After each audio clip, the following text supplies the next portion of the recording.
have friends that are on equal footing with you. So if I'm swimming and I'm sinking, and my friend is in the same pool with me, and that's sinking at the same time, how are we going to help each other when we're both sinking? In your 20s, you have the opportunity to jump off the cliff and be okay jumping off the cliff and hitting the ground. Because you know what's going to happen when you hit the ground? You're going to have the capability and the time to get back up, go back up the mountain, and do what needs to be done.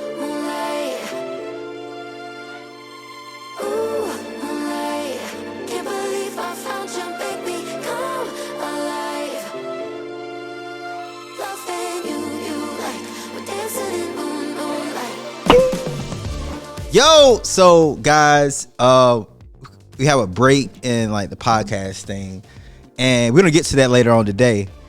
But right now, I have my amazing family that's with me, and kind of like have an announcement and stuff. So, who is this? Who am I? I am Smitha Lee's wife, also known as Ariel, and this is. Who are you? Sadie. This is Sadie. What's your name, Sadie? What's your full name? Sadie. What's your middle name?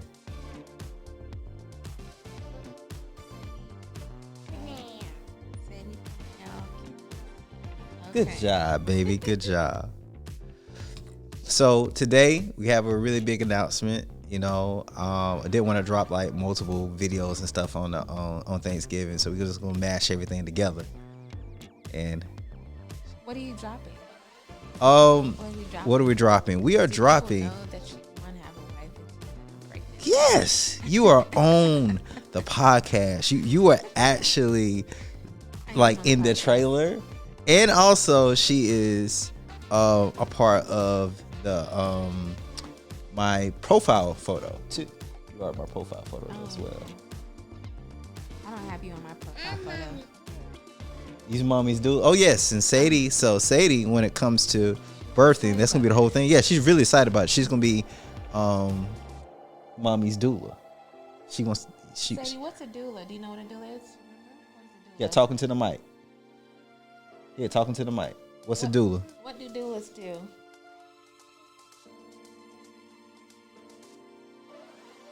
You don't have to be shy. You know how to speak. Say it loud. Say it loud. You proud.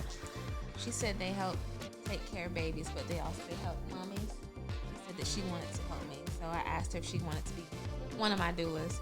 She said yes, before even knowing what a doula really was. And it was an opportunity to talk about what doulas actually do. I was like, yeah, that sounds good. Actually, yeah, I want to do that, mommy.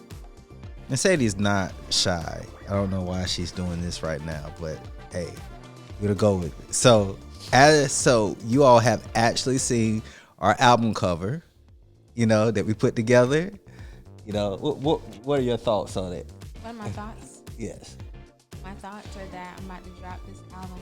I'm a rap. People laugh at me when I rap. My thoughts on the album cover is Lou was just like, let's go upstairs and take a photo. I'm like, what are we doing? What am I wearing? Because you never know. I've been asking Lee for the past 20 months. When are we gonna take this and take our photo? And it took him forever. And then this morning, he's randomly like, I'm just gonna let's go and take a picture. And he comes home with like a robe, a bucket, and a mop. No, I'm kidding. But I'm like, what's going on? So Lee's randomness. Yes, you know, as an artist, you know, we get inspired by things. I got inspired this morning. Is actually we was having a conversation about, well, not we, but I was having a conversation with one of my friends about like artists and everything. Then I got on the idea. I was like, well, man, a lot of the artists that I love always have flaming art releasing with their album. So I was like, what better way to do a release than to do a quick photo? And we got another video that we'll be dropping with Raquel, which she will actually be doing our birthing video too. And there's gonna be another video before that we'll be doing too. So, really? The like a letter thing. Oh yeah. That we'll be doing. But like, if you saw the thing, okay. So you have I'm gonna put it on the screen and everything. So you have like the blue and the white, and you have Sadie in the pink and everything. Then you have Ari in the pink. Sadie's in the purple pink on the pajamas. And you have like the negative space on one side. And Ariel, if you notice, Ariel and Sadie are both like pointing and looking almost in the same direction towards each other, but quite missing. And there's one dominant side color within in the picture. And you know, there's a covering that's over one of the individual's head.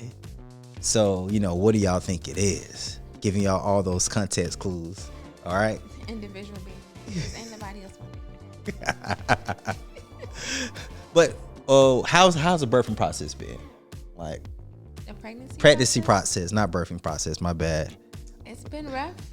I mean, the first trimester was like, I had a lot of food aversions and had some vomiting as well. But now that I'm in my second trimester, still a little bit of food aversions, but I'm able to kind of stick with at least one meal a day that I really, really enjoy.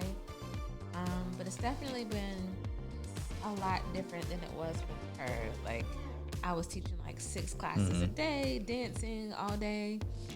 Definitely had stress in a different way, but this one I haven't been teaching as much. I've still been teaching, but it's been more stress around food, which I'm trying to figure out how to still be thankful and so not to the normal person. Like, what's a food aversion?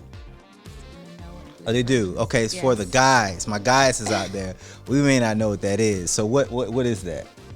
Food aversion is just foods that I just don't like. Like, I would normally like a Starbucks coffee in the morning, and like with this pregnancy, have not been wanting Starbucks at all. Haven't been wanting soda. Haven't really been wanting, like, I don't want collard greens for Thanksgiving tomorrow, for example. Oh, like, wow. I'm like, I don't want collard greens. I mean, some collard greens. I don't want, I might want some cabbage. I might want macaroni and cheese, but the baby just kind of like determines what I will eat, not only each day, but sometimes from moment to moment. Like, I was craving a London fog, so I just went and got one. So, and that's a normal thing. It's normal for some women, yeah. But some women have, like, I've known women to have super easy processes. Right. Like Okay. it was with Sadie. It was really easy. All I craved was French fries and a salad. And what about so you had a new thing. So one of my clients, she had a one of my photography clients, not my client that's like Doula work or anything like that. She had an issue with saliva. So that's a new thing in this pregnancy compared to Sadie's. Talk to them about that. Like, what is like, that called? And I forgot what the midwife called it. Okay. It starts with a P and a T, like tidism or something. I could be making that up, but it doesn't affect all women, but it affects some women. So I've been having like excess saliva. So I literally am carrying around a spit cup. So if that's you or your wife or your partner, that's normal. And I had someone tell me she's my little Pikachu. Saying that I look like I do. I kind of dip in. Like, now I promise you I'm not chewing tobacco, but I definitely have to carry a spit cup with me all day because I have excess saliva and nausea, and it's just a gross taste. But yeah, I think it's gonna be the personality of this child too. Like, very specific. Know what they want. I mean, I thought Sadie is definitely that child, but I'm just curious to see how this child, as specific as they are, will be in real life. And my mom thinks that they will be a force to be reckoned with because they've been giving me money. Yeah, but for this, and she's they're the detail. So the detail side comes from Ari, and I'm the carefree-ish. not big picture person trying to. I float in details sometimes, but not as much as I should. Than me? Well, I mean, we do. But I'm more specific. You're more specific than me at times, so I'm working on my specificity. Specificity. We both on that. On our specificities. But thank y'all. We should do this more often, so you can just get on the couch. Yeah, it should come. It should come over more often. On the couch. So you see, we got the nice Christmas time, but with Sadie. So thank y'all. Still tuning in. I still have another portion of this video that we pre-recorded, got in. Stay tuned for that, and videos coming up now. Also, before we even do that, we got another video showing what the gender is going to be. So gender break, then video and information from me. All right. So 2 videos. Yeah, 2 videos in one day. All right. Here we go. Double whammy.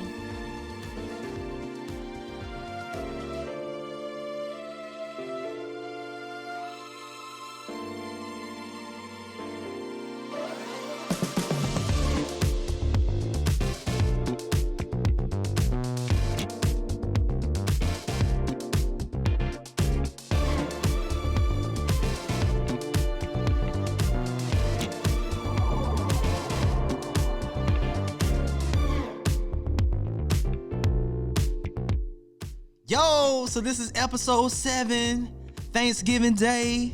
What's going on? So, guys, what I want to talk about today is really being thankful of the opportunities that you have in life. So, I was watching this film with a couple of my film students, and it was a film where the guy was sitting in the chair. And every single time the door opened, he'll look. It'll shut. Next time he'll look, he'll maybe move a leg. Shut. Then the time after that, what he would do, he would kind of slightly get up, and it would shut. Then the last time when this door opens, he dashes. And what I want to say is that oftentimes we allow a lot of different opportunities to leave because we're just not ready. We're just not at that place where we think we're not ready. Okay? Let me say that, not that we're not ready. We think that we are not ready. And oftentimes it's that fear that's holding us back. And I want to say this. I feel as if I really wasted a lot of time in my 20s by being fearful and not jumping out as soon as I should have. When it came down to opportunities that I had at a couple of different film festivals, and meeting other people, I saw some phenomenal people that have blown up now today that I could have worked with then, and mentioned to us like, hey man, I love your film. Like, oh man, thank you. Being bashful, not really saying anything, and just like, oh, thank you so much, but not really grabbing on to the opportunity and saying, hey, thank you. What did you love about the film?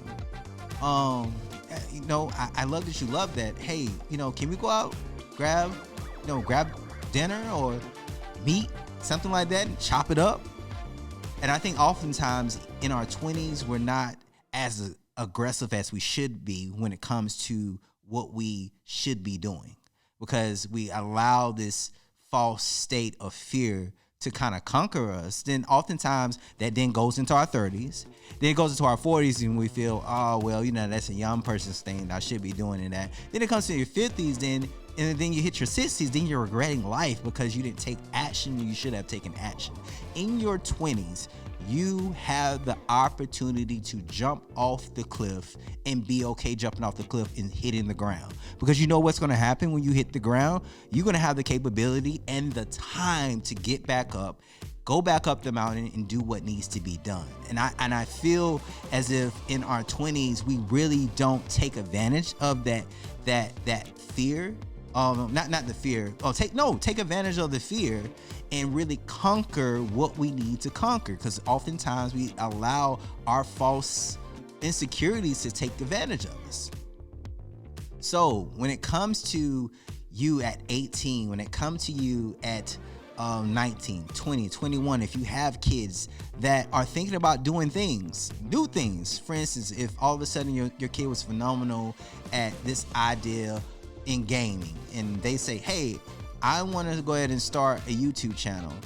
Oftentimes I've seen parents itself is like, well, that's not going to do anything, but yet you have people like Mr. Beast and all these other content creators that literally started off of YouTube, and that guy's going to be a billionaire or close to a billionaire now.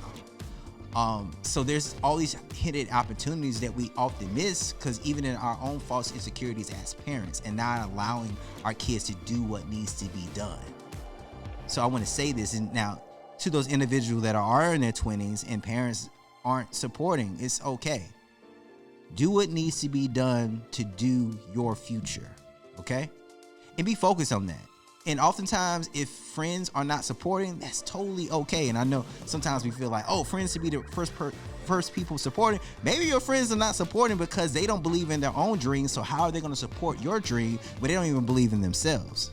And oftentimes, when you have friends, you have friends, especially in your 20s, you have friends that are on equal footing with you. So if I'm swimming and I'm sinking, and my friend is in the same pool with me and that's sinking at the same time, how are we going to help each other when we're both sinking?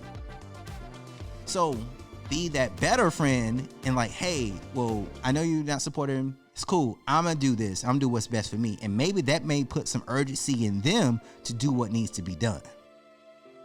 And I feel in our 20s, and even if I did